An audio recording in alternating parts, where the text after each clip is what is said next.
Oi, oi. What are you lot saying? Welcome back to another episode of the Optimum Collective podcast. Here we are filming our second episode, but we are on episode number 22, which is buzzing news because that's kind of was my main sort of goal originally anyway, was to just get to that point. So stoked with that, buzzing with that. Here we are filming our second episode, and forgive me, because I'm still trying to figure it all out. But here we are. This week we've got a very, very good friend of mine, one of my longest mates that I have in this planet, my good friend Jack Battleday, who is going to be gracing us with his presence in the not so distant future. So you are all very, very welcome for that one. We're going to get into all sorts of, touch on the firefighting stuff, similar stuff that we touched on in the first one that we had a few months back. But then we're just going to get into some sort of regular conversation, and hopefully we're all going to have a bit of a laugh. Hopefully. But yeah, big ups as always, once again, to each of you for tuning in, for checking in, for listening, for watching, whatever it is that you are doing. I appreciate you very, very, very much. Obviously, I'll just be doing this, which is great. It's fun if no one's listening, but if you are listening, then how good's that? So from the bottom of my heart, thank you very, very much. I hope you guys love it. If you wouldn't mind rating, reviewing the show, maybe even hitting follow, that'd be mad. Don't know how it works on YouTube. Maybe just comment. I don't really know. But either way, thank you once again. I hope you enjoy it. I'll see you on the other side. Peace and love. Wallop. All right then. We both in it. Yep. It's good enough, that, isn't it? Cool. Do we look it? I don't know. I don't know. I kind of think, sitting. I guess when people have two cameras, one looking at, like, you kind of look at the person, but then obviously the camera's looking at your face. Yeah. I think the idea is to forget it's there. Yeah. I assume. Fuck. I don't know. Figure it out. It'll be a good test run. Will it? How are you, bruv? Yeah, good, mate. Good. How are you? Good. Welcome. Yeah, thank you. Welcome back. Welcome to my house. Welcome to your house. It's just fucking jokes. Yeah. It fucking feels strange, doesn't it? Yeah. I feel like give us 10 minutes and Yeah. we'll probably forget that's there. I don't know. Or I'm going to forget you there. Yeah. He's just going. Funny you asked that, Jack. Yeah. Well, Zoom in. What's been going on? Happy birthday. yeah, thank you. 28 today. 28. Yeah. Fuck. Big 28 years. It sounds Young buck. old as saying it. I was saying to my little brother on the phone this morning that when we were like 13, 14, you think is someone in their late 20s is being like proper old. Yeah.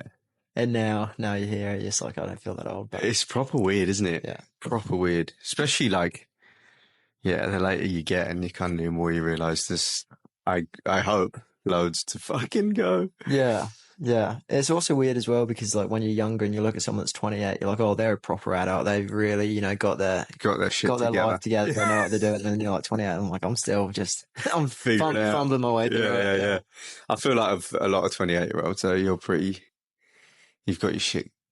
Yeah, starting to. Yeah. Starting to. Yeah. A few relapses and stuff. It's a Saturday night, Sunday morning every week. Week in, week out. Yeah. That's part of being 28. 6 out of 8. No, 6 out of 8. 6 out of 7. Not that bad. Yeah. Good maths. We'll take that ratio. Yeah, it's funny, isn't it?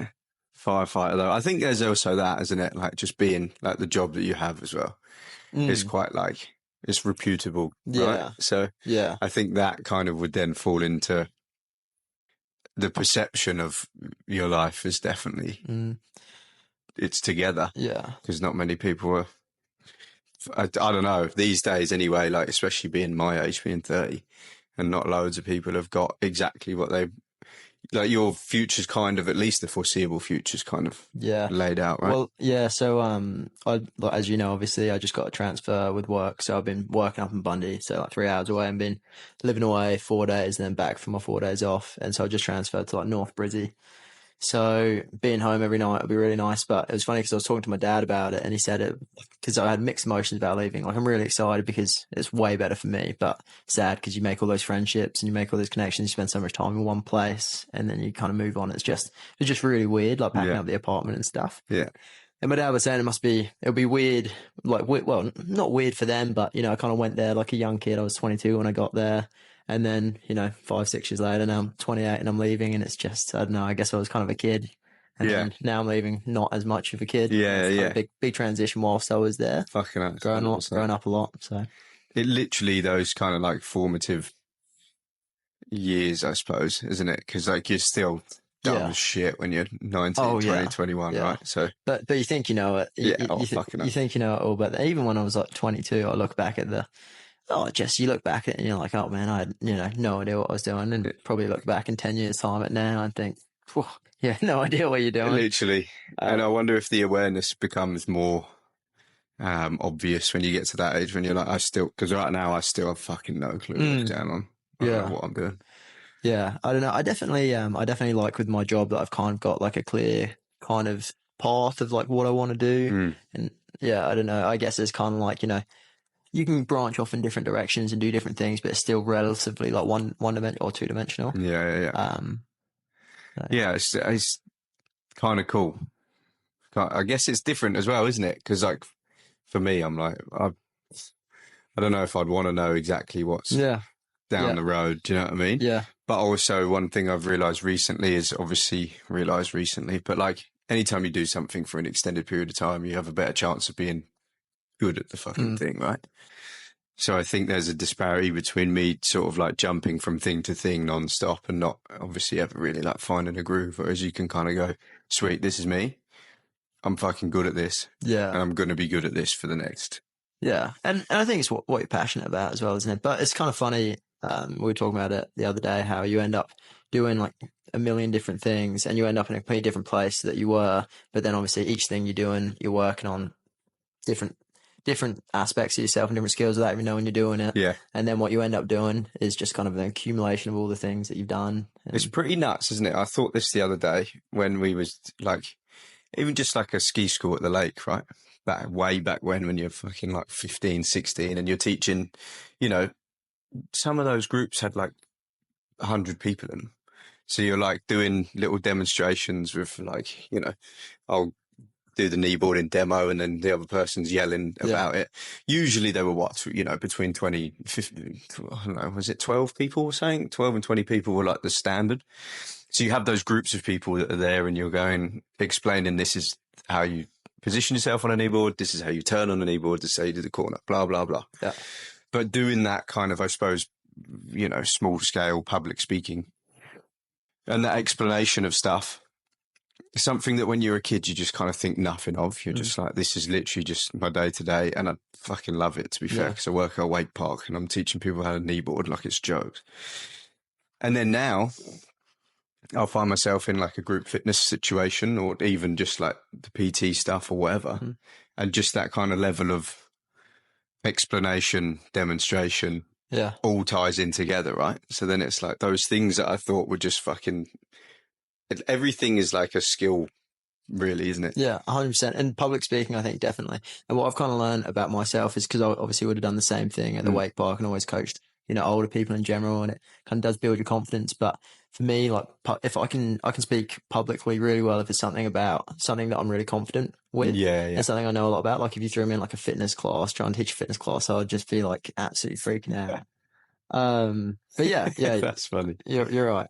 It is funny, isn't it? But you put yourself, give him a microphone at a wakeboard comp and you fucking... Exactly. Well, yeah. Because it's in like your circle of competency and stuff. For sure, yeah. And that's true, isn't it? There's a difference between like being, the public speaking thing, like you say, there would be a difference between being comfortable with what you're talking about and being like super confident because you're like, I know what I'm talking about. To then being like thrown into something, like, can you then be just as confident? Yeah, it's funny because I'm not like that at all. And like with work currently, I do like these big road safety presentation talks to kids that are getting a driving license. So, and like different ages as well, but mainly 16, 17-year-olds. And at first I was relatively nervous because I hadn't done many presentations, but as soon as I started doing it, got like more and more comfortable. Yeah. But now I really struggle talking in front of people if I'm just trying to kill time or if I don't really have a point that I'm trying to get across or whatever. So like for the slideshows and stuff and the presentations, I can do really well. Yeah. But then if it's just like, oh, can you stall 5 minutes and just talk? Like, I just like have no idea. I just feel proper awkward. Yeah, it's so true, isn't it? Had a speech at a wedding recently, and I was like, bullet pointed it up, and with the bullet points, you're laughing because you're like, okay, cool, talk about this.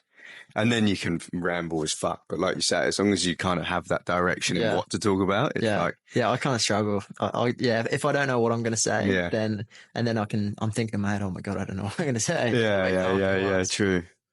I feel like I just go, I don't know what I'm going to say. And then people kind of laugh at it. Because I'm just like, right, bear with me. Because I ain't got a fucking clue. I'm supposed to be killing time. So let's help me kill some time. Yeah. Try and rock it. I didn't time this, by the way. Fucking, let's give it 3 o'clock. We'll go at 3 o'clock. Yeah. That is quite a big deal, isn't it? You're 5 years you're in Bundy. Mm-hmm. That's massive. Yeah. And then now transferred to Brizzy. Burpengary. Burpengary. Well, I mean, kind of like all over North Brizzy, but my home station is Burpengary, which is, haven't been there, so I can't tell you what it's like. But 45 minutes from home, and it's huge. North of most of the traffic. So yeah, it's like on the north side, so you're not really getting hit with the Brizzy traffic. Yeah. So on a bad run, you'd think it'd be less than an hour. Yeah. So it'd be nice to be at home every night. So good. Yeah. Been paying double rent, obviously, which has hurt the bank account, but now I'm not doing that. That is massive, isn't it? Such a big, like, just handy in so many ways. Yeah. So many ways. More hours in your week. Yeah. And I'll be able to pick up more overtime because I'm closer to work. But also, like, I wouldn't change what I've done because going out to, like, more rural places, you end up... I mean, I met a bunch of amazing people that I worked with, and then you got to see a different part of the country. And also, being rural, you end up getting exposed to more stuff in the job. So you end up kind of building, like, a bigger skill base and just being more experienced at work. That's an interesting point, isn't it? Because you'd think in the city, more people, more accidents, potentially. But maybe the scale of which those accidents are is different. Yeah, but like that would be the case, 100%. Like I guess more population, more incidents. But in Brisbane, I don't know how many stations there is, but I think there might be like 40 stations. You know, and what would take you like an hour and a half drive from the tip of Brisbane to the southern end of Brisbane.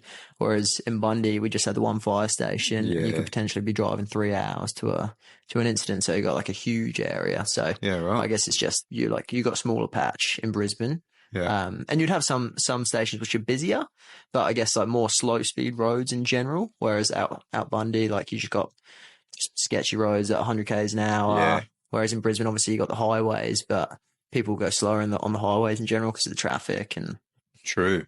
But there definitely still would be like big jobs and more fires in Brisbane and stuff. But it's just different. I guess as well, like you say, there's loads of stations. So like you might not. Like there might be loads of jobs, but they might be closer to and all the other ones. And in the city, they'll be like really busy, but it's just alarms because there's loads of hospitals and high-rise buildings and stuff. So they'll go to a lot more. They'll be busy, kind of not doing as big a jobs. But then in Brisbane as well, if there's say a house on fire, they'll send 4 or 5 different stations. So you've got 20 guys there immediately, or more or less like, within 10, 15 minutes. Yeah. Whereas at Bundy, it's just like a one crew station. So you're waiting 20, 30 minutes for backup from part-time guys. And, right. So it's a good experience because, you kind of just have to learn to get the job done with what you got. Yeah. True. But it would be nice in Brisbane, like when you get to a job and there's 1,000 people there, so you don't have as much to do, which is obviously nice. Yeah, less stressful as well, I suppose. Yeah. I guess the chances of you being first person on the scene way drastically. Yeah, but I mean, obviously, you don't want anyone's like house to ever be on fire and that sort of thing. But like, especially as a new fire, it's exciting being the first people there because it's just like crazy and like it's what you train for and it's kind of like what you want to do. Yeah. But yeah, in Brisbane, way less likely to be first arriving, whereas in Bundy, you're always going to be first arriving. Yeah. But yeah, it's like same job, but just slightly different. Yeah. Which is interesting again, like you said, like you're still doing the same thing, but it's in a different environment. What do they say? Change is as good as a holiday sometimes, right? Yeah. So yeah, getting exposed to different shit, which then in turn builds your arsenal of skill set even more, right? Yeah. It just makes it more fun Yeah. because you get to do Yeah. new shit. Yeah, exactly. Yeah. That'll be cool. That'll be good. And then ultimately the goal is to get I don't really up know. here, I don't really you know know? what the goal is because obviously Burpengary is relatively close. Yeah, hard to say. I would like to be up here, but I've got another 30 or 40 years in the job, Yeah, so true, probably yeah. come back up here at some point. Maybe do some cool stuff down there. Maybe try and do some cool courses down there, and maybe think about coming back up at some point. But What courses have you done? I don't know if we obviously touched on this last time, but they are pretty sick. So what have you done up until this point? Well, probably like my favorite one that I'm like most passionate about at the moment is mountain rescue, which you've seen me tying my knots and stuff all the time around here just because I like doing it. That Obviously, rope is literally over there. Yeah. I've always got one close. But yeah, so obviously we've got the Glass House Mountains, which are really close to here. And I think last year they had about 50 rescues on the Sunshine Coast on the mountains. You're right. So that's quite regular. Oh yeah. Right. Well, it would often be like a couple in the summer and yeah. But yeah, so mountain rescue, which is pretty cool. So obviously you climb up with all your ropes, and you know, there's kind of like different levels of mountain rescue. So I'm kind of like one of the entry level guys at the moment. It's called like an operator. So if we can get like above them, we can bring them down. But then the next level up, which hopefully I'll do soon, is a mountain rescue technician.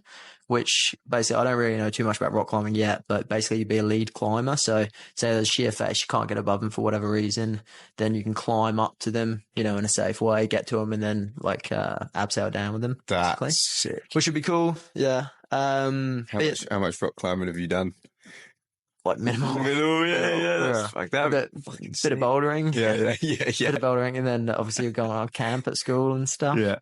But yeah, it's one of those things you like over a year, it's almost like a kind of apprenticeship. You have to do heaps of it, and obviously you got to get to a certain level. Yeah. I'm like we call ourselves RPAS pilots. So RPAS is remote pilot aircraft system. So just basically a drone pilot.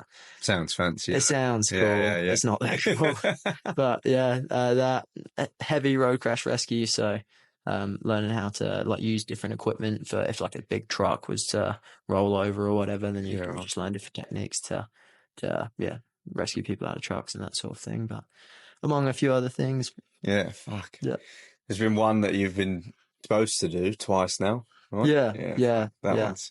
So I was supposed to do that Swiftwater course. That one sounds sick. Which would be cool. Yeah. So I say sick, but like no. Oh, it would be so like the course would be amazing. Yeah. So you go up to Cairns, so Tully, which is really close to Cairns up north in Queensland, and it's basically you just do whitewater rafting and do rescues and rapids and stuff like that, sick. And kind of set up like rope like rigged systems so you can like lower the boat down to someone in like in a swiftwater environment. That's sick. And I'd like to tell you more about it, but don't know because I've been like being cancelled twice in 4 months because it's flooding up there and there's too much water is what it is. Yeah, right.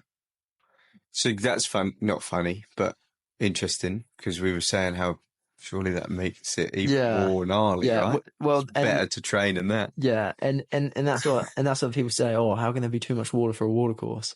And it's like true, but it's kind of like if it's crazy dangerous, even if there was somebody stuck in it.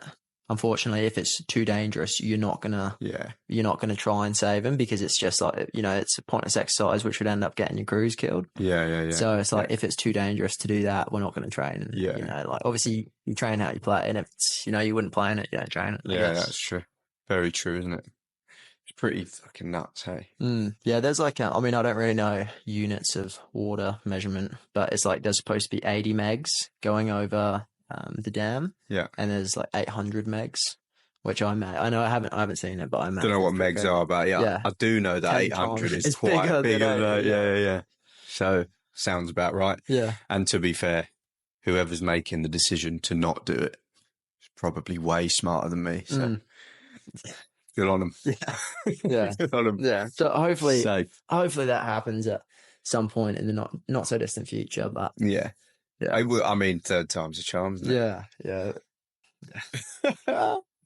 Yeah, so you can do all of these upskilling pathways through, and that again is another thing, isn't it? Where you can, like you said before, everything sort of ties in together, doesn't it? Like you still get to go on the same journey, but you just get some fun new experiences on the way. Yeah, exactly. And I kind of feel like you always want to find your own little niche that you're really passionate about and that you like doing, and that kind of gives you something to really work at. Obviously, there's a lot of stuff to work on in general firefighting stuff, but how does that work? Like, do they say, look, we've got these courses coming up. Do you want to just let me know which one you want to do? So they put out like an expression of interest. They'll send an email out to everyone, and then they have like prerequisites on the expression of interest, and you'll have to write like a cover letter basically saying why you want to do it. Some courses are easy to get on because it'd be like, all right, well, there's 10 spots and we've had 10 applicants, so like, good job, guys. But then obviously in some courses, it's there'll be loads and loads of people applying and only a certain amount of spots. And sometimes I kind of think it's like jobs for the boys. Like, they already know who they're going to put in. And then they put out the expression of interest because they have to. Yeah. And then they're like, all right, thanks everyone for your expression of interest. But that bloke that we wanted to go on the course is going on the course. But that's like any corporation, isn't it? Yeah. They have to like advertise for the job and have to look outside for it. But they're always going to be like. It's frustrating though, because it's like, if you want to do it and you apply for it, you put in a lot of time for the thing. True. And then you hear back like you're not successful. And you're like, well, why? Yeah. Like, and then you kind of hear, you just assume, I don't know, you hear rumors or whatever that there was always going to be a certain person, and you think, well, why did I waste flipping 3 hours of my life writing expression of interest? You could have just told me, because then I wouldn't have. And that's the thing. Expression of interest sounds pretty chill, but it's not, is it? It's like almost a resume. Oh yeah, itself, yeah, like yeah. You got to put effort into it. But I guess that's just the way the world works, isn't it? Yeah. With everything. So. Yeah. Do you reckon because you've done so many courses, do you reckon you are one of those people that gets picked? No, I think, I mean, I don't think I could say it if I did think that, but I didn't deserve to go on any of these. No, I don't know. I don't think so. I think it's, no. Fair play. Moving on. We won't stick around on the fiery stuff forever, unless you want to, of course. Okay. What is a day? Firstly, let's go with the process. How does if somebody wants to do it and doesn't know what to do, doesn't know where to start, how are they going about it? This is obviously in Australia. Sorry if you're in England, I assume. I imagine it'll work pretty similar. Similar. So the first thing you do is just apply online. So you just submit your interest. And then, to be honest, I'm not 100% all over the process now. But when I did it, the first thing they did was, so they'd email you, say, applications are open. The first part of it was a beep test. I can't remember what it was. It would say online, I think it might be 9.6. I think it is, because one of my friends is doing it next week and he said it's 9.6. Which isn't too hard. I think if you're a relatively fit individual, you can definitely get there in like a couple of months. If you're not fit, then obviously it'll take you a little bit longer. Yeah. Then there was a series of like cognitive tests and mechanical reasoning, and it's more or less kind of what do they call it? There's just a bunch of online tests. Basically, it's just IQ testing, really. Right. So there's a series of those kind of tests, and so there was kind of one round, and then you get an email saying, and you didn't find out what score you got or anything. It was just like, all right, you submit it, and then you get an email saying, congratulations, you made it through the next round. So I don't know how many people they kind of put through. I guess they have quotas though. And then, do you get an email if you don't make it through? Yes, yeah, right, absolutely, right. But yeah, so you kind of get through the round. Then there was like another physical test, which again wasn't too hard. It's called when I went through, it was called an OFAT, which is maybe operationally focused something training. I don't know. But it's just a series of dragging hoses and lifting ladders and lifting weights and lifting dummies and dragging dummies around. Yeah. And same thing, not overly hard if you're a fit individual. It's kind of a bit different to the beep test because anybody can train for the beep test. Yeah. And you know exactly what you're in for, and you can do it the day before if you wanted to, to be all over it. Whereas with the OFAT, they did an open day, so you come and just have a go at everything, which I did, just because I figured, if you want the job, any little advantage you can get, 100%. and you can just do all the circuit and just kind of figure out the good ways to do things, because there's obviously easy ways to drag hose and hard ways to drag hose. If you've never done it before, you're not going to know. Yeah, absolutely. And then after that, I'm not sure what the order was, but there was an interview. So you go in and there's a panel. I think there's a person from HR, a senior officer, a firefighter of like the same rank that I would be now, and maybe one other person. There was definitely 4 people in there. And I just did normal job interview prep, just like tell us a bit about yourself. I had like a conflict in the workplace question kind of and scenario in my head that I would say. And because they're always going to ask you about conflict in the workplace. And right. And yeah, I can't remember. But I look back at it, I think there's no way I should have got in because I didn't have any fire service specific stuff. And one of my friends who's just gone into the fireys in England, he told me he was going for an interview. And I just went on the website and you can pick up, now that I'm in, it's really obvious what they want to see. But every fire service would have, and I guess every company would have like core values and buzzwords. And the interview, obviously they want to see, a bit of your character, but they also kind of want to see how much research you've done and how much you know. And how much you care, I suppose. Which I guess how much you know is how much you care because it's like, I really want the job. But when I went in, I didn't have anybody to tell me, oh, you need to know the stuff. So I just kind of fluked it. But if there's things like, key accountabilities, there's all these buzzwords, and if you can hit them, then, the people on the panel will just be like, tick, tick, tick, tick, as you're going through. Right. Yeah, okay. Almost and then, like a checklist of sorts. Yeah, absolutely. It's honestly like a mark criteria almost. So there's obviously a subjective element to it, which is, I guess, how I got in. And then obviously like objective as well. So like they do tick boxes and just, want to hear you say the words. Yeah. Right. Okay. And then, so my friend, I actually ended up giving him the interview prep stuff a day after his interview, just with the time zones. And I completely forgot that he was doing it. I felt so bad. And then he didn't get in. And then 6 months later, he's going through the process again, went over the job interview prep that I did for him, and then got in easy. No way. Yeah. How good. Yeah. So you've gone on the website and you've gone, right, they're probably going to say this, and this. Well, I've gone on the website and so I can't remember the document that I would have opened. Right. But it said about, their values. Oh, and also like what the day-to-day schedule looks like and the different programs that they're like pushing and that sort of thing. And I said, mate, it'd be a really good idea to know their, core values or whatever their thing, because it will say it again and again during the thing or at the bottom of every page. Yeah. Like in QFS, it's trust, loyalty, respect, courage, and integrity. So you can just sprinkle those in when you say shit. Yeah. And you can always, like, at the end of your answer, you can say, oh, and obviously, would always try and uphold the QFS core values and stuff like that, But then he ended up getting it. Yeah. That's fucking sick. Yeah. That's very cool. And then after the interviews, there is a criminal history check. Kidding. Joke. Kidding. And then quality. And then I think they do like a medical or something like that. Yeah. It's a really long process. It was probably 6 months because each thing they do it, they give you maybe like a 2-week window to do it. Yeah. And then they'll take a week to email you. And the next block is like 2 weeks and there's like 12 steps in it. Yeah. Right. But yeah, then once you get selected, then you get like a congratulations email and then they'll offer you a place.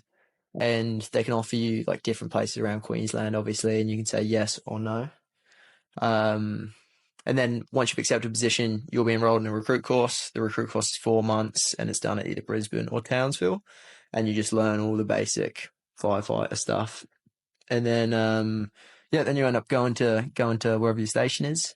And over the next 3 years, it's kind of like an apprenticeship. You have to do loads of assignments. And when you get there, you really just like feel so out of your depth and you have no idea what you're doing. But you just, the more time you spend doing it, the better you get. And so you learn off all the older guys or more experienced guys. That's very, makes total sense. Because I wouldn't have thought, I didn't know about the whole like apprenticeship in inverted commas situation. They don't officially say it's an apprenticeship, but it's 3 years and when you first start off, you're a 4th class firefighter. When you come out of the academy, you're 4th class. You do 1 year, become a 3rd class, then a 2nd class, then a 1st class. And the 1st class is like as high as you have to go. Right. But you have to do all of those first few steps. And 1st class is, when you're kind of considered like a junior firefighter until you're a 1st class at 3 years. Yeah, right.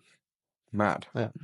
And then is it like, a choice to sort of upskill after that, or is it expected in some ways? So, no, it's absolutely not expected. Like, you could stay at first class and it's completely, like, absolutely respectable. You need people that are first classes. But then the next rank up, so that's currently what I am. So I'm a senior firefighter. So it's like a year program, and you learn to be the officer. So basically on the truck, you have a station officer and then 3 firefighters of varying ranks, and the station officer sits in the front passenger seat and basically just makes all the calls, communicates with like our comms, and then obviously on the fire ground will give everyone their tasking. But then, so as a senior firefighter, so obviously you count as one of the 3 firefighter ranks. But if the station officer's sick, or just you don't have a station officer, it means that as a senior firefighter, you can act as a position of a station officer. Nice. Which is cool. It's like it's a bit more pressure. Yeah. And so I got that rank about a year ago, and I haven't done a massive amount of acting station officer. Just because it's just the way that it's worked out. But I'm definitely excited to do a bit more. Do you feel like in Brizzy or Burpengary you might get that opportunity more? For sure.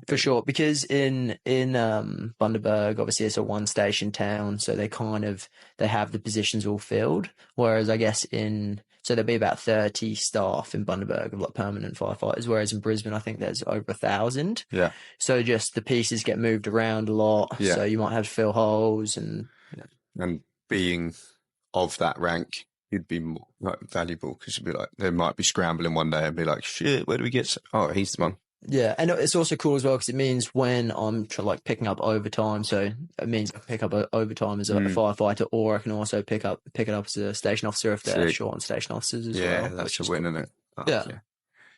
More buckets. Yeah, exactly. To fill, I suppose. Yeah. Yeah. What does a day in the life of a firefighter look like? What does a day in the life look like? So we get to work. So our day shifts are 8 to 6.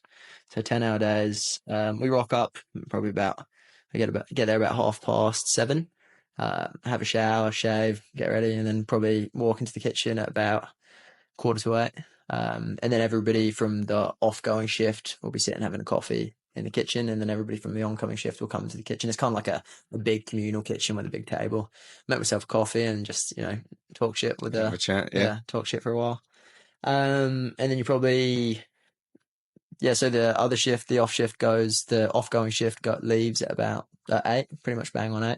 And you'll sit down with your crew and just have a chat and laugh for 10 minutes. Then station officers will come in and tell you what the plans are for the day, whether we're doing training, whether we have like building inspections, whether they've got to go to do a fire education at like a little kindergarten school or something. Yeah, right. And then most often, so we'll go and do the start of shift checks, so we just do a real basic check of all of the stuff. So on the fire truck, obviously you got a pump, which pumps water out the hoses. So you check that the pumps work, and you check that the road crash rescue, like hydraulic cutting gear, is working, and that pretty much, and you check all of the breathing apparatus. So like the oxygen cylinder you wear on your back. You just check all the general stuff. Yeah. And then at Bundy, we had like 6 different trucks. So you have weekly checks and monthly checks that you got to do on all the different trucks. And they might be running oil through the pumps and that sort of thing, and just checking all the different equipment, because obviously you got a lot on there. Yeah, right. So yeah, we were pretty busy doing that kind of thing. And then about 10 o'clock, normally you'll either go out and get a coffee, or you'll have like smoker in the kitchen. And then obviously throughout the day, like you're waiting for the bells to go off, and then you might be in the middle of checks, but if the bells go off, obviously you just drop what you're doing and go to whatever the emergency is. And then lunch about midday or so, and then try and do some training in like the afternoon. So like from 1 till 3, you'll kind of do training or finish off your checks or just whatever you got on the day. And then 3 till 6 is kind of 3 till 6, I like to think of as my own time. I think especially when you're starting out, you definitely kind of just keep on doing study and that sort of thing. Yeah. But like on my shift, we'll try and get everything done by 3. You'd have afternoon smoko, and then you can go sit in the gym for the last couple of hours, or we got like a nice TV room in Bundy. So just, you got the choice. But I mean, up until last year, I was kind of studying until 5, and maybe gym 5 till 6. Yeah, right. But the last couple of years, it's kind of like, the last year or so, Oh, if you got nothing, if you got no checks that need doing, then it's kind of like, all right, well, if you want to go to the gym, you just, Yeah. go hit the weights for a couple of hours. Or Are the gyms any good? the one in Bundy wasn't great. We had like just a dumbbell rack, so it had maybe like 1 kilo to 30 kilos, which Yeah. is enough to do most stuff. We had like a couple of adjustable benches, Smith machine with a bunch of weights, pull up bar, and Smith machine's an interesting yeah, choice, isn't it? I don't like it. The reason they've got Smith machines in most fire stations is because they're like safer than Yeah. benches. Yeah, you don't Because need for it. me, I want like, I'd rather have a squat rack and, then you can bench with it as well. But I guess the fact that, you've got you've got the safety things on the Yeah. side that you can just lock in, but it's also real easy just to Yeah.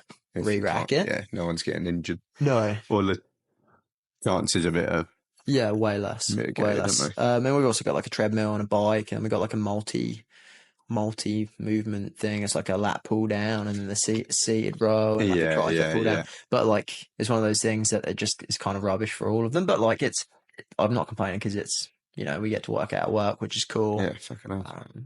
It's pretty good. Other gyms around, especially in Brisbane, there's some gyms which are like awesome, like some of the bigger stations. They've got like a bunch of like ski ergs and like assault bikes and barbells and kind of do CrossFit workouts and that sort of thing. But who gets to choose? I say choose. Who chooses the equipment? There's so there'll be like a checklist of fire service provided things that every gym must be up to a certain standard. Yeah, and that's the dumbbells, I think maybe a barbell, I'm not sure, but there's no rack or anything, just Smith machine. But then at some of the stations with the really sick gyms, the social club, so each station, everybody might chuck in $5 a week to get Foxtel on the TV and pay for like instant coffee and teas and stuff. But then they also, if they get up to a certain amount in the social club, so at Roma Street, for example, they're just like in general, people at Roma Street, because it's a really busy station. So if you want to be there, you're relatively fit and active. right. So they're all super into the gym. So if they get a certain amount in the social club, then they'll buy new equipment. Cool. Yeah. So they can basically, and you can basically buy, I mean, I guess they would have to get it approved. I don't know, but you can basically they just buy whatever they want, chuck in the gym. So that's why they got such a good setup there with all the That coffees. is sick, isn't it? Yeah. Yeah, it's proper cool. I've been there. I think I think they've got 2 or 3 of each of like a ski erg, like air bike, assault bike. Those things are like yeah, at least $1,500 a pop. True. Maybe they might get them secondhand or something. I'm not sure. Potentially, that's true. Yeah. But yeah, and it's cool. So at Roma Street, which I imagine I'll be working at a little bit, on the wall, on the wall at the gym, they've got different challenges, different fitness challenges. Cool. And obviously, because there's so many different stations, so many different staff. Like people will regularly come and work at Roma Street who don't normally work there, and they'll see like a fitness challenge on the wall, and then and they'll have a crack. Yeah, and then if you break the record, then you put your name up there, and then all the locals who are like, who the fuck is this guy? Yeah. And then they'll spend like the next 2 weeks trying to like break the record. That's mint. Which is cool. That's fucking jokes. Yeah. What kind of challenges? Just fucking like It'll be like most you might have to do in 10 minutes 10 cows on the rower and then 10 burpees over the rower. Yeah. And like how many rounds of that can you do? And just like weird stuff like that, or quickest 10K on the rower, or quickest 100 cows on the assault bike, or just whatever it would be. But yeah. Very CrossFit. Yeah. And but from what I've seen, there's like heaps of challenges up there. So it's cool. So there'll probably be like, heaviest bench, but then there would also be like your quickest like half marathon on a rower or something. Yeah. So imagine that. Yeah. Fuck that. Oh, well, that would take ages. Yeah. I think there might be some marathon rows up there, but obviously the guys don't do it on shift, because imagine you're like 2 minutes before getting there and then the bells go off, you gotta go. Be furious. Yeah. I'd be furious if I was like 40 minutes into being on the fucking rower, let alone like I know 4 hours, however long. What do you reckon how long do you reckon that would take to row 42 Ks? I'm pretty sure a long time. I'm pretty sure they've done a marathon. I think it would be similar to running it. Do you reckon? All right. Yeah, I've never even considered trying it. I feel like a K is going to take you, like 5 minutes? Yeah. I don't know. I haven't rowed. No, I think it'd be a little bit less than that. I think because you'd average, if you're going relatively hard, I think you can average like 210 for 500 meters. Yeah, you can maintain that for a while. Or maybe 5 minutes for a K. So you're good at maths? And then times that by 42. Well, 5 minute Ks in a marathon, I think, will get you about 3.5. There you go. Okay. So you're looking at, I mean, I'd be there I for think, 5 I don't hours. know. But yeah. I think it's 4:20 for a 3 hour marathon and maybe 5:40 for a 4 hour. I don't know. It's rocking 4 20-minute Ks. Yeah. For, That's enough for 3 hours. Fuck that. That's cool. That's real cool. That's cool. It's cool that it's obviously because you have, you're saving lives. So you've got to be active and a little bit fit and whatever, but it's still cool that that is like encouraged. I think the cool thing about the job is that, so obviously it's 2 day shifts, 2 night shifts, 4 days off. You kind of have the ability to work out for an hour at the start of your shift, or come into work a little bit early, work out before your shift, work out during your shift, and you could potentially work out 2 hours per shift. And if you're just working out at work, that's 8 hours of working out you do. So there would be some unfit fireys, but you've got more than enough time. Yeah.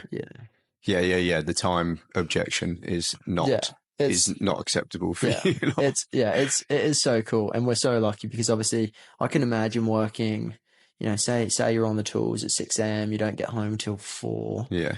And you're probably absolutely knackered, and then you got family stuff, and then you just can't work out. Whereas at least we're at work, and sometimes we have enough time to, to work out at work, and it's just Because usually life's pretty chaotic around work, right? Yeah. 9 times out of 10.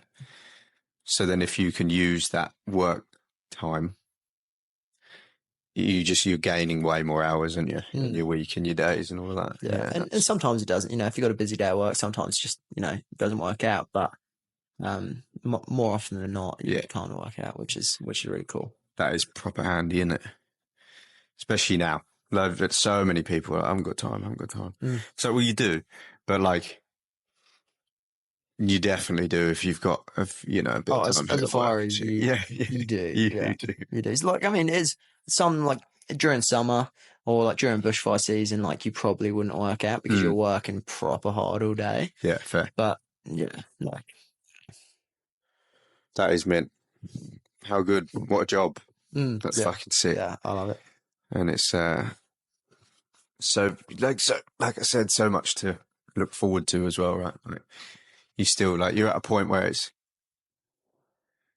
it's always nice to be like on top of your shit, but then obviously still knowing that there's still further to go. Because if there was no further to go, you'd be like, well, what's the fucking point? Yeah. I've got to go do something else. So you're kind of in this real cool middle ground of like, I know what I'm doing. I'm good at what I do. But like, there's more here. Yeah, the thing that I feel fortunate about, and I know I've only been doing it for, just over 5 years, but I just genuinely really enjoy going to work. And I think it's like anything, 90% of your job is the people you work with. And I've been pretty fortunate that most of the people I've worked with so far have been cool. And so I'm hoping that, with my transfer, I'm sure I'll get on with everyone. But I don't know. You just kind of, it's just like you going to work and you're just hanging out with your mates. Like, it's cool. I think you got to be, I'd be generalizing, but you've got to be like a certain type of person to want to be a firefighter anyway, right? So I think you will be hard pressed to find someone who's not at least a little bit cool. Yeah. And obviously, depending on the station, but there's 4 of you at minimum. But then at some stations you go to, there might be 12 people. Yeah. In general, the busy stations are the ones with the more people, and the busy stations are the places with all the motivated people, which are kind of like-minded. Yeah. So even though being at busy stations sometimes would be pretty tough because you don't get much downtime, and the night shifts would be really rough. But it's kind of cool because you're on shift with a bunch of people that are very similar to yourself. And like with the gym, like that. So Roma Street Station, they all get around the gym super hard. Yeah. So if you don't really get around the gym super hard, then you're not really there. Yeah. And then in general, people that get around the gym super hard, all pretty cool people, or people that you have a lot in common with. So it's just a lot of fun. Yeah. So, there's just 12 of you just hanging out, and probably cool. Gymming. Yeah. And if you're gymming with someone, usually you're getting on.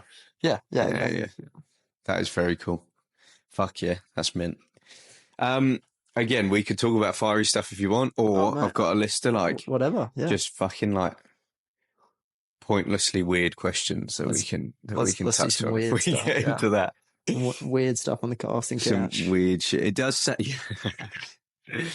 I think initially when I was writing out the questions, I was like, let's talk about some weird shit. But How far in are we? well, I mean, on here, there's 26 minutes to go. Oh, wow. So we've been chatting for 40 minutes. That's maybe even longer, 45 minutes. That's nuts. Fucking nuts. Yeah, let's move on. Let's move on. All right, I'm going to give you $10 million right now. What are you doing with that money? I'd probably put it in an investment fund. No. I would write $1 million This is not off. financial advice. Yeah, I would write $1 million of it off immediately. I think I'd like to see if I could take some unpaid leave from work. I definitely wouldn't quit. Okay, 10 mil, you wouldn't quit. Nah, I wouldn't Cool. That's cool. Definitely take a year off. Yeah. I don't know. Book some holidays. I think I'll buy a dog. Yeah. I'll buy a dog. I'll buy a house. Yeah. Or I'll move into a house on the beach. Yeah. Like a big house on the beach. Yeah. I think would be nice. I actually think I'll probably wait a couple of months before I did anything. Yeah, okay. I don't think I'd tell anybody. Yeah. I'd actually probably keep working for the first couple of months, just figure out what I want to do. But yeah, it'd be nice to. I'd buy a big house on the beach here on the sunny coast. I think would be one of the first things I'd do. I'd buy my mum a big house. I'd fly both my parents out here. Yeah. I'd probably buy them houses out here. Yeah. Actually, that's definitely what I'd do. I'll buy my parents a house each, and that would be sick, yeah. wouldn't it? And just be like, and you wouldn't even tell them either. You'd get them over here and you'd be like, this is nice, isn't it? Yeah. I would. This is yours, mate. Broncos season tickets. Yeah. Box. I'll buy a box. For sure. I'd make sure. I don't know. I'd like to go to Vegas. Yeah, that'd be nice. Get a handful of fellas to go to Vegas. Double it. Yeah, maybe just invite everyone out for double it. Yeah, make it 20 million. Generational wealth. I reckon I'd invite all the boys down to the pub, and then maybe on like a Friday afternoon, and then say we're going to Vegas this weekend and have a private jet and go to Vegas. That would be mad. Just for the weekend. That would be sick. Yeah, don't worry about bringing anything. We're going to buy all new stuff. What happens if someone's busy because like at work or something and they can't make it to the pub? You go, you should have come to the pub, mate. Yeah. Yeah, they're going to see on Instagram. Fuck them. Yeah. You just go, fuck, I should have gone to the pub. Yeah. 10 mil. I don't know. I think I'd definitely try and be sensible with the majority of it because, then you never have to think about money again. I wouldn't do any more overtime at work. I don't think. I don't think I'd take up any more responsibility. Maybe go part-time. Yeah. I wouldn't worry about chasing that extra couple $100. Yeah. Like you say, if you could put it somewhere, obviously no one's got a crystal ball, no one really knows, but like if you've got a fair whack of cash, like you got to be really stupid to not make it work, don't you? I don't know. I haven't had that much money. Maybe I would be the stupid person. I'm not sure. What would you do? I would like the house thing's cool. If I could buy it, I think my dad's pretty set up in the way of houses. I don't know if he'd need another one. He's got a few, does he? No. I just mean he's just got one in Greece. He just loves Greece. So he's just chilling. Yeah. But maybe I could buy him a nicer one in Greece. I don't know. He loves it. He loves it. There's not really much going on. He just loves sitting on that porch. So yeah, definitely buy me old dear a gaff for sure. See if the old man wanted a house. I don't know, or if not, get. I just think it's nice have I don't know if you could buy a place and you're just like, no matter what happens, this place is always mine. Yeah. For sure. I would like to, the boring stuff. Do you know what I mean? Like invest in some property and things like that as well, and figure out, maybe invest in some other people's companies too that I really care about. That'd really be quite. Charity. I'd give all of my money to charities. Yeah. Every penny would go to charity. I don't know. I don't need the money. Good save.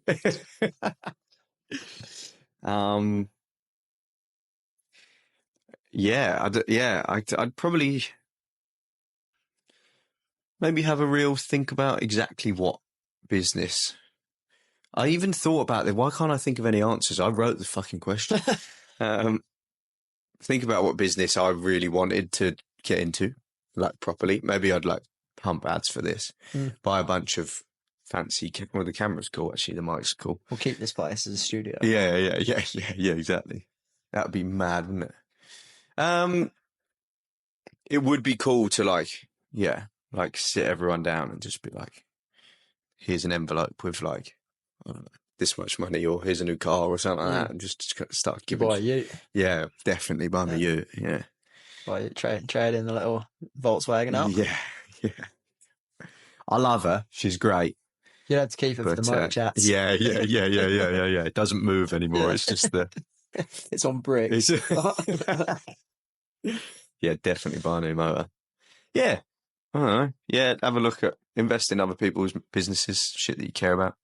Invest in your own business, so then as well it could hopefully, or maybe pay other people to make my business good, so I can keep making money and they do all the work. Done, sold. But yeah, you definitely sort your parents out, wouldn't you? And I suppose my siblings as well. I'd probably have to sort them out. Yeah, Joe would tag along. Yeah. Here you go, Joe. Yeah, it'd be nice. Yeah, it'd be nice just telling your family that they don't ever have to worry about money again. For sure. That'd be cool. Like, work if you want, that's great. But if you don't want to, you don't have to. Yeah.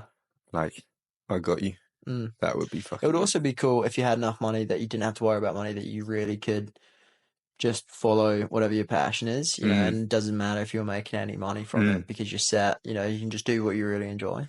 Usually they say as well, if you remove yourself from the result, therefore, i.e. the money, you tend to make more money because you love what you're doing, which then means in turn, you get the rewards that if you're not chasing just the cash all the time, then it will come as a byproduct. I guess it depends on like the industry and stuff as well, you know, because you might just love helping old people or whatever, you know, and then at least if you had loads of money, then you don't have to worry about making money. So you could just spend every day going to like an old people's home or something. I don't know. That'd be mad. Have you seen the geezer teaching old people to box? No. It's mad. There's a little video going around on the old interweb.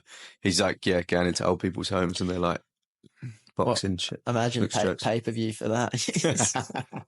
Millions. Not the heavyweight champion of the world, but the old champion of the world. Millions. The 200-year-olds going at it. That'd be jokes. If you're going for coffee tomorrow morning. Yep. Don't need to. Got a coffee machine. Got a coffee machine for your birthday. Yeah. Sick, that thing as well, isn't it? They are they're so good. That was delicious. Yeah. Now every coffee shop, cafe is going out of business on the coast. All right. All right. Coffee tomorrow. They can come here for coffee. Anyone you want, dead or alive. 2 people. Are they alive when they're here having coffee? Sofa's comfy, but 2 people. Yeah, so 2 people from anyone in the history of the world. Steven Gerrard. Yeah, I knew you'd say that. Steven Gerrard. I knew you'd say that at all. Just Steven Gerrard. Just Stevie G. Nah, Stevie G. Who's one of my favourites of all time? Steven Gerrard. I feel like you'd have to go like Jesus or something, wouldn't it? That'd be a strange combo, Jesus. That would be, wouldn't it? How do you reckon those 2 would get on? Don't know. God of football, son of God. Same. Yeah. Stevie G. Steven Gerrard. Yeah. Oh, I feel I'm blanking on my favourite sports athletes of all time. Would it be mainly athletes you'd be sat down with? You wouldn't sit down with like it's one of the like presidents of the US or something. No. Why? I mean, like, I suppose it'd be cool, but I feel like if I sat down with someone like that, I have no idea about anything like US politics. Yeah. So I'll be like, I've gone like, you know. Yeah. Did you watch the game? You got any kids? Yeah.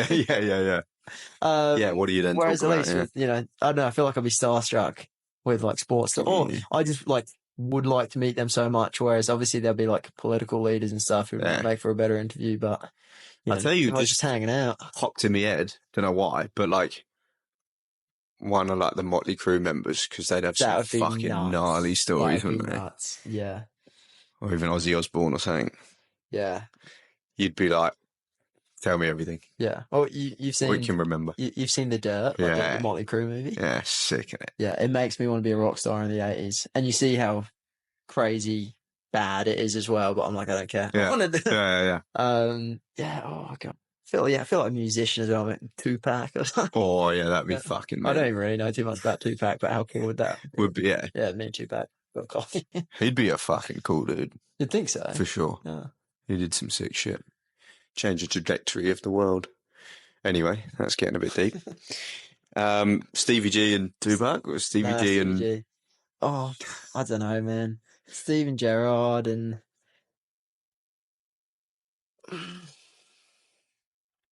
Maybe Johnny Wilkinson. Yeah, love that. But Johnny Wilkinson, Big fan of that. 2003. Big fan of World that. Cup glory. That would be cool. Mm. Yeah, love that. If you were going to write a book about yourself, Yeah. what are you calling it?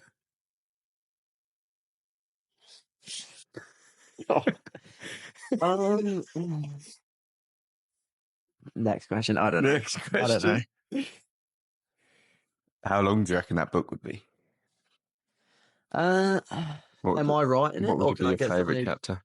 Would you write it yourself, or would you like someone else to write it? No, I definitely wouldn't write it myself. I definitely wouldn't write it myself. I'm not much of a writer or a reader. All right, so book. So cross that one. Book, never mind. Cross that one. This one's always interesting to me. I know you love your job, but I feel like I kind of know the answer to this. What is your dream job? If I could do it all again, I think I really like rugby and rugby league. Like I'd love to be like a footy player, obviously.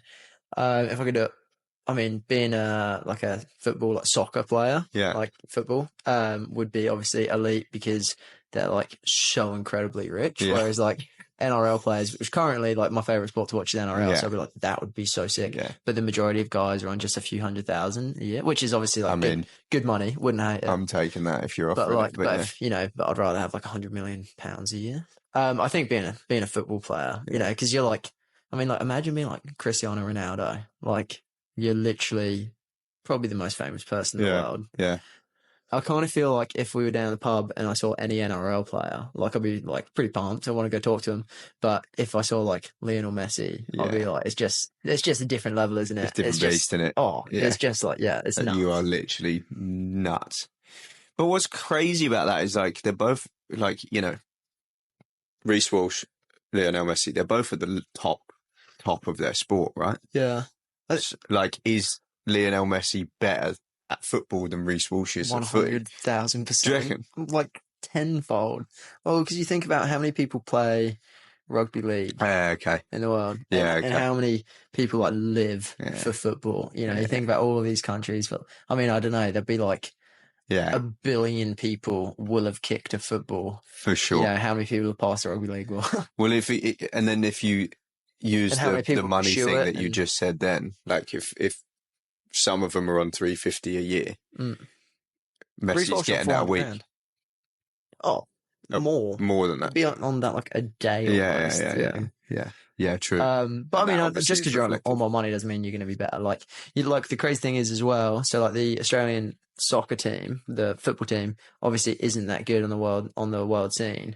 But like every single player in that team would be on more money or the same money as the best NRL players. Which is kind of funny. That is nuts, isn't it? Why do you? Obviously, like you said, participation. Money. But then at the same time, I mean, obviously it's harder to make it in football than it is in rugby league because there's so many more people do it. There's more teams and stuff. But so then you wonder if like the people that are in, like say the Australian soccer team. But then saying that in Australia, probably more people are trying to play rugby league than football. I don't know. Yeah, are they? Well, the argument, I think, actually, no, that's not. Yeah, I was going to say the argument for football is like, you know, they always say all you need is like a jumper to make a post and a football, and you're laughing. But I guess you do this. It's exactly the same with rugby. Yeah.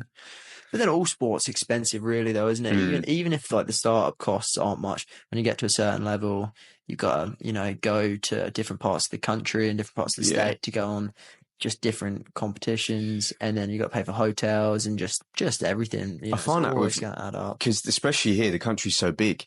So like if you're obviously it's slightly different with like football, rugby, things like that. Like wakeboarding is a problem because there's 6 cable parks and the country is fucking huge. So like how we had it at home, you could fucking drive to Sheffield for the day and it'd be a bit of a laugh. Do you know what I mean? So the industry as a whole can grow because not that it's got huge, but because you're sort of in close proximity. Whereas here, and I feel like it probably would still happen, but you'd have rugby clubs fucking all over the place, wouldn't you?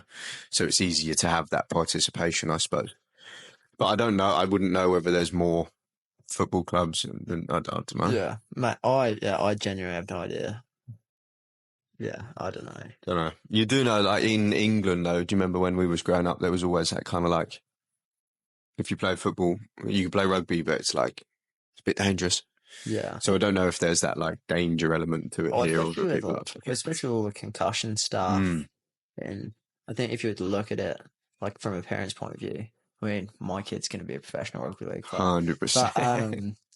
But like but those other parents, from a safety point of view, you know, especially after like a couple of concussions, like it's so bad for you. Whereas obviously in football, it's less likely to happen. Yeah. True. But then you can't wrap your kid in cotton wool, like. Got to give him a concussion every now and then, right? That's how it works. Right? Yeah. Interesting, because I remember you saying something about like SAS shit as well. That would interest you too. Yeah, special forces. Special forces stuff. Yeah. Yeah, in a different life, I'd want to. Yeah, I think the coolest thing to do would be a proper professional athlete making hundreds of millions of dollars. But it would be cool being like in special forces. And I kind of think, if I wasn't in the fireys, maybe I would consider the military. Yeah. I was almost considering it when I applied for the fireys, but mainly just because I had no idea what I wanted to do. But I do kind of like the concept of it. And obviously, if you're going to be doing that, then it'd be really cool to do the special forces side of things. And obviously, it'd be really, you know, I imagine it'd be really hard to get into and really hard to do. But I think that'd be cool. I think it's romanticized a lot. Yeah, I think you're right. In all the movies, all the Navy SEAL stuff. Yeah. But yeah, Goggins, right? Are there any common misconceptions or myths about firefighting as a whole? That everyone's fit. It definitely isn't the case. Let's call it. Any common misconceptions? Not many fire stations have poles. Oi! Yeah. Hang on a sec. Yeah. What? Yeah. The end. Yeah. What? It's fucked. Yeah. There's only one station in Queensland that I know of. I think there's only one station in Brisbane that has a pole. Yeah. Yeah. All of the new stations are single story. And the majority of stations that are 2-story don't have poles. Yeah.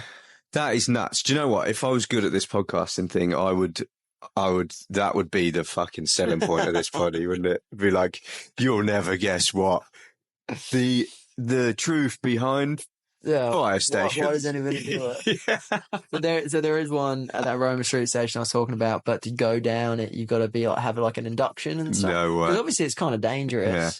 Because, I mean, I don't know how big the drop is, but, you know, if you would fall, you can really hurt yourself, or you can come down on your ankle. That must be the strangest course. Yeah, it'd be weird. Is that right? Cool. Today, guys. I don't know if it's so much of a course or just you have to, I don't know, watch a video and, sign a form or something. Yeah. Little waivers and that. Yeah. That is mental. Well, I'm glad I asked that question. I was about to skip over that one. That's crazy. Where's one place you would love to visit that you haven't been to yet? I really like to go to South America. I haven't been to South Africa. South Africa would be cool. That would be sick. Do a safari type thing. That would be mad. But just maybe do some of those hikes in South America. And what's that? That kind of like old abandoned village in what, in the sky? Yeah. Machu Picchu. Yeah. Is that what it is? Machu Picchu. That looks super cool. I don't know. South America, I feel, has loads of cool stuff like that. I wouldn't even necessarily call it a village. It's more like a city. Yeah. It's nuts. Have you been there? Oh, mate. Yeah, true. Crazy. One of those things that, like, when we were there, when we were in Peru, it was like, you know, oh, you got to go see this and you got to go see that. And I always, I don't know why. Maybe it's insecurity thing. I'm not sure. But when someone's like, you have to go do that, I'm going, fuck off, I man. don't want to do that. I don't want to do that. I'm going to do my own experience. You Yeah. have to do this and you have to do that. Like, no, I don't. Yeah. And then we walked up the fucking 2,000, however many thousand stairs there are to get up. Mm. And I was like, whoa, Yeah. mate. I think just like old civilizations, I just find like so interesting, and just the ruins. And yeah, I just think it's nuts that, it was so long ago. It's just crazy. I saw this stat the other day, or not a stat, it was like an interesting fact. Or not even fact, but just something interesting to think about. We are closer to the Romans being alive now than the Romans were to when the pyramids were built. Far out. Yeah, because obviously it's only 2 years from, not 2 years, 2,000 years from the Romans, but then the pyramids were built in like roughly 3000 BC. And I think that's kind of crazy when you think about that, because you think of like, the Romans being a long time ago, but then the pyramids is like a time and a half more than that. This is going to sound proper dumb. So I'm ready. Strap in. I'm with you. Yeah. Do you ever just feel like because it was all so long ago, they're kind of all just the same? Yeah, well, that's what I mean. Because it was so long ago, you just kind of it merges all into one. Yeah, like the Egyptians could have been around the same time. Like, could have been a few years back. And I also don't really know of anything. This is going to sound dumb. Don't really know of anything that really happened between the year like zero, like when Jesus Christ was around. Yeah. So like zero to like the 1700s. I couldn't really tell you anything that happened in that time. Strange. And what they discovered America, or they discovered what the Americas in like the 1500s or so. But between what were they doing from 0 to 1500? Nothing. Fuck all. Nothing. Fuck all. Just chilling. Not jumping down fire poles, I'll tell you that much for free. Yeah. Right, we got 6 minutes. Let's go 2 more questions and we'll have a little fucking sign off. Bang, bang, bang. Not that, not that, not that. What do you think the best advice you've ever been given is? I try and ask some of the older boys at work, like the guys that I respect at work, I ask them, like, if you could tell your young self one thing, like what would it be? And the most recent one I got from like one of the like most respected guys I have in my fire station, it was just me and him in the truck, and he goes, "Don't get married." That was his one piece of advice, which I think is quite sad. Yeah, honestly, don't get married. He's been burnt. He's been burnt a couple of times. A couple as well. A couple times, yeah. Gosh. Oh no, that's a bit worrying. I've been given.